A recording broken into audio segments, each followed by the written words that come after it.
Yo, what's going on, guys? It's Houston Sports Talk back in another video today, and we're going to be talking about recapping NBA games from today. It was very interesting NBA games today. A lot of close games, a lot of interesting happening. We got a lot of headlines to talk about, so let's get started. We're going to get started with the Grizzlies and the Pelicans, as the Pelicans beat the Grizzlies 113-102. This was a really good game to watch. Interesting first half, and then the Pelicans just really took over in the second half. Only 40. The Grizzlies, who scored 60 points in the first half, only had 42. And only had 42 points in the second half. They had 15 in the fourth quarter. That's the main reason why they lost this game, is their bad fourth quarter. So, yeah, let's go over the stats. Ingram had 19. McCollum had 30. Trey Murphy had 13. Herb Jones had 10. No Zion tonight. Valanciunas had 2 and 3. Larry Nance had 19. Jose Alvarado had 12. And then for the Grizzlies, John Conchar had 9 and 8. Dylan Brooks had 19. John had 36 and 8. Jaren Jackson made his season debut tonight, and he had 7 and 6. Steven Adams had 2 and 5. Clark had 15 and 13. Santi Aldama had 8 and 7. So yeah, that was an interesting game. It was an interesting game through the first three quarters, and then the Pelicans just took over. I mean, the Pelicans didn't have the greatest fourth quarter either. They only scored 24, but the Grizzlies' 15 is what really killed them in this one.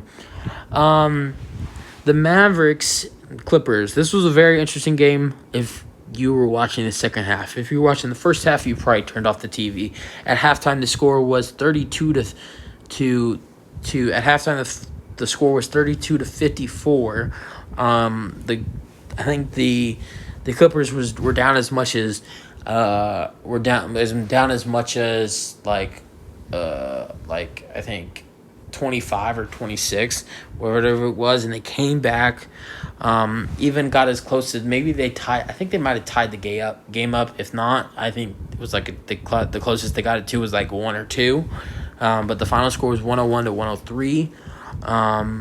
Another low-scoring game. Dinwiddie had 16. Doncic had 35 and 11. Dorian Finney-Smith had 21.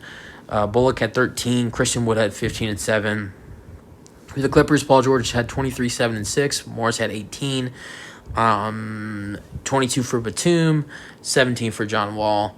And then, that's it for that one. Good win for the Mavericks. Good job by the Clippers, though, to try to come back and get the win, but it was just not enough. They were down so much. Okay, Knicks, Jazz. The Jazz, who I made a video about maybe almost a week ago, have stumbled. They were 10-3. They've lost the last 3 games. I know to the Knicks and the Wizards. I forgot who else. They started to play worse basketball. I mean, they're still doing all right. They're just not playing as good as they were in the beginning of the season. So maybe this is just a bad 3-game stretch, hopefully this is just a bad 3-game stretch for them, or maybe they're not the team that they look like in the beginning of the season. They kind of remind me of the 2020-21 Houston Rockets. They got this is very there's a lot of similarities here. They got off to a huge start. They had all their trade issues. Now, the difference with these two teams, the Rockets 2021 and the Jazz team this year, is the Rockets had traded James Harden in the season. So the Jazz did their trades before the season. But after James Harden got traded, the Rockets were starting to play good. Christian Wood was playing good, kind of like Lauri Markkanen is playing good, and everybody's saying, oh, maybe he wins most improved, just like everybody's saying Lauri Markkanen wins most improved. At one point, the Rockets were whatever they were, might have been like 10-5, or they were something. They had a lot of wins. I think they might have been 9-4 or something. And they were playing great basketball, and people were starting to say, oh, the Rockets, they can do it without James Harden. Kind of like the Jazz were the Jazz have figured it out without Gobert and Mitchell. and now the Jazz have lost 3 straight. And then you remember how the Rockets ended their season that year. So that's kind of a similarity, in my opinion. But hopefully, because, the Jazz have a little more talent than the Rockets in 2021. The Rockets had Wall, they had Gordon, they had Oladipo, they had Wood. Actually, the Rockets probably had more talent in 2021 than the Jazz do now. But it all depends on how marketing's playing. But let's go over the stats. I hope the Jazz keep it up because I think they're a really nice young team. But yeah, 10 for Conley, 15 for Clarkson, 13 for Marketing. He had 6 rebounds as well. Big game from Kelly Olynyk, former Rocket, 27-11, 14 for Malik Beasley, and 10 for Taylor Horn-Tucker. For the Knicks, R.J. Barrett 18 and 25 for Jalen Brunson. He had a clutch fourth quarter. He was getting a bunch of buckets. I don't know how much points he had in the fourth quarter, but he was amazing in the fourth quarter. Cam Reddish, he had 19. He's really balling out this season. 15 for Julius Randle and 2 and 9 for Isaiah Hartenstein. And I like how they're going with that big lineup with Hartenstein and Randle. Quickly with 13 and Sims with 11 and 13. 9 for Toppin and 6 for Rose. So, yeah, good performance from the Knicks. And the Jazz dropped their 3rd straight game. Spurs, Blazers.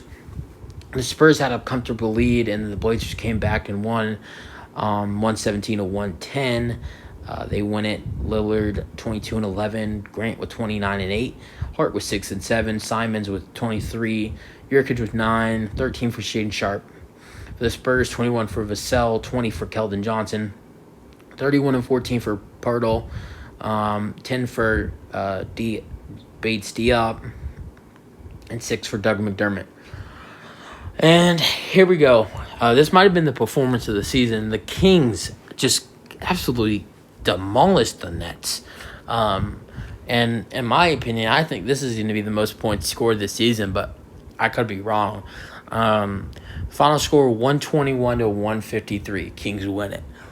They had an amazing night. An amazing night. Let's go over the Nets first because Durant had 27, did not play in the fourth quarter, and most of the third. Summer had 18. Royce O'Neal had 3. Joe Harris had 4. 9 for Seth Curry. 12 for Cam Thomas. 11 for Ben Simmons. And that's really it. Then just a bunch of low scores for the Nets. For the Kings, 19 for Herter. 17 and 7 and 7 for Sabonis. 14 and 9 for Fox. 16 for Barnes. 4 for Keegan Murray. 31 and 9 off the bench for Terrence Davis. He had an amazing night. Trey Lyles with 12. Malik Monk with 15. Davion Mitchell with 8. Rashawn Holmes with 5. So, what a game from the Kings today. Amazing.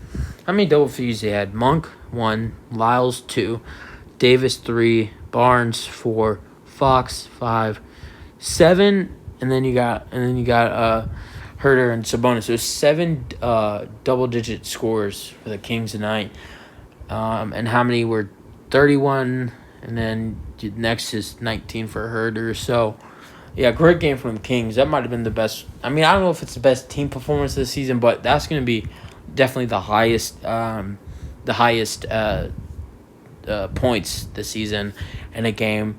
That was the first Kings game on TNT since 2018-19 season, and they put on a show. The Kings don't get a lot of national TV games, and I think this was a great chance for the Kings. And, maybe the Kings get some more national TV games after this performance. That's all I'm saying. I don't know. Maybe TNT or ESPN makes some adjustments in their TV schedules with the way the Kings played tonight. If they can keep it up for a couple more games, I think they should start to get some more national TV games. They'll just schedule a little bit probably. But that's it for the video. Hope you guys enjoyed. Let me know your thoughts on today's games. And peace out.